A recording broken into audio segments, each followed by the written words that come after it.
ગોવાભાઈ રબારીના વિવાદાસ્પદ નિવેદનથી રાજકીય ભૂકંપ સર્જાયો. બનાસકાંઠાનું રાજકારણ ગરમાયું. દિયોદરમાં રબારી સમાજની મિટિંગમાં પૂર્વ એમએલએ ગોવાભાઈ રબારીની ગર્જના. સમાજને સંગઠિત થવા આહવાન. રબારી સામે ખોટી આંગળી થશે તો કપાઈ જશે તેવો ભય હોવો જોઈએ. આપણી એકતા નહીં હોય તો સામાજિક વટ નહીં રહે.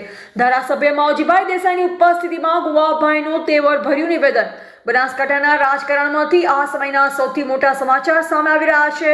ડીસાના પૂર્વ ધારાસભ્ય ગોવાભાઈ રબારીએ રબારી સમાજને સંબોધતા એક મોટું અને વિવાદાસ્પદ નિવેદન આપ્યું છે. દિયોદર ખાતે યોજાયેલ રબારી સમાજની એક મહત્વપૂર્ણ બેઠકમાં ગોવાભાઈએ સમાજની એકતાને લઈ હુંકાર કર્યો છે, જે હવે સોશિયલ મીડિયા અને રાજકીય ગલિયારામાં ચર્ચાનો વિષય બન્યો છે. દિયોદરમાં રબારી સમાજના આગેવાનોની એક મોટી બેઠક મળી હતી, જેમાં ધાનેરાના ધારાસભ્ય માવજીભાઈ દેસાઈ અને અન્ય સામાજિક અગ્રણીઓ હાજર રહ્યા. આ મંચ પરથી સંબોધન કરતા ગોવાભાઈ રબારીએ સમાજની વર્તમાન સ્થિતિ અંગે ચિંતા વ્યક્ત કરી. તેમણે કહ્યું કે રબારી સમાજ હવે કાચો અને ઢીલો પડી રહ્યો છે. ગોવાભાઈ પોતાના વક્તવ્યમાં આક્રમક સૂર અપનાવતા જણાવ્યું, પહેલા દિયોદરમાં રબારી સમાજના વ્યક્તિ સામે કોઈ બોલવાની હિંમત કરતું નહોતું, પણ આજે સ્થિતિ બદલાઈ છે. રબારી સમાજ સામે જો કોઈ ખોટી આંગળી ચીંધે તો એ આંગળી કપાઈ જશે તેવો ભય લોકોમાં હોવો જોઈએ. વધુમાં અન્ય સમાજનું ઉદાહરણ આપતા તેમણે કહ્યું કે બીજા સમાજમાં ભૂલ હોય કે ન હોય, પણ કંઈક થાય ત્યારે બસો લોકોના ટોળા એકઠા થઈ જાય છે. જો રબારી સમાજમાં આવી એકતા નહીં હોય તો સમાજનો વટ નહીં રહે.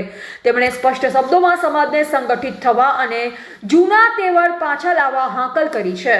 ગોવાભાઈ રબારીનું આ નિવેદન એવા સમય આવ્યું છે જ્યારે બનાસકાંઠામાં સામાજિક અને રાજકીય સમીકરણો સતત બદલાઈ રહ્યા છે. ત્યારે જોવે રહેશે કે આ આંગળી કાપી નાખવાવાળા નિવેદન પર અન્ય પક્ષો કે સામાજિક સંગઠનોની શું પ્રતિક્રિયા આવે છે.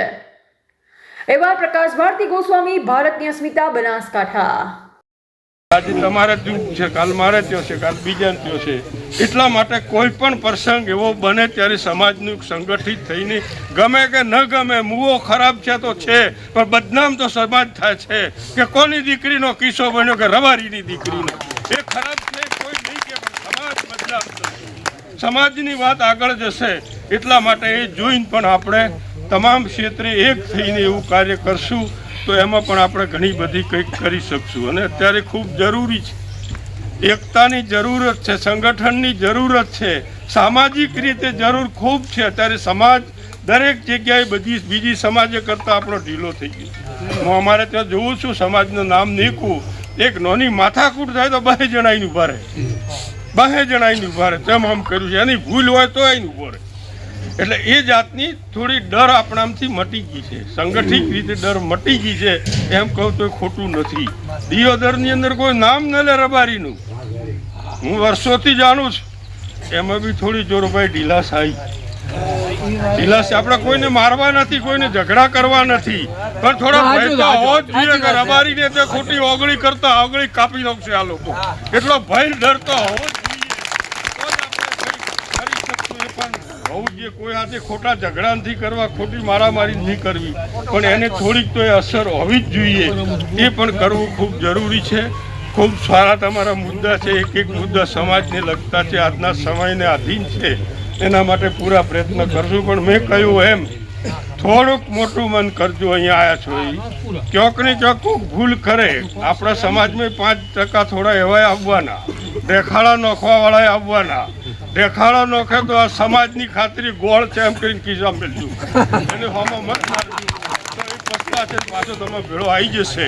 એટલે એ રીતે કોઈ પણ જાતના પેલા કર્યા વગર દરેક ગામે ગામ 2-5 જણા માણસો મક્કમતાથી કરશો કે અમારે આખા જિલ્લાની અંદર આ એક સમાન બંધારણ પાળવું છે તો ચોક્કસ એનો અમલ થશે. પણ એ તમે તકલીફો લેશો તો અમે ભાષણ કર્યું ને આયા એનાથી કંઈ થાય. અમે તો વાત મૂકી, કારણ કે અમે આખી દુનિયા જોઈ છે, આખો દેશ જોયો છે, બીજી સમાજો જોવા છે. એ જોવા છતાં લાગે છે કે આપણે હજુ થોડુંક કરવા જેવું છે, આપણે થોડીક જાગૃતિ લાવવા જેવી છે. પણ આખીર તો તમે જે કરશો એ ફાઇનલ થશે. ગામની અંદર તમે જે કરશો એ આખો અમલ થશે.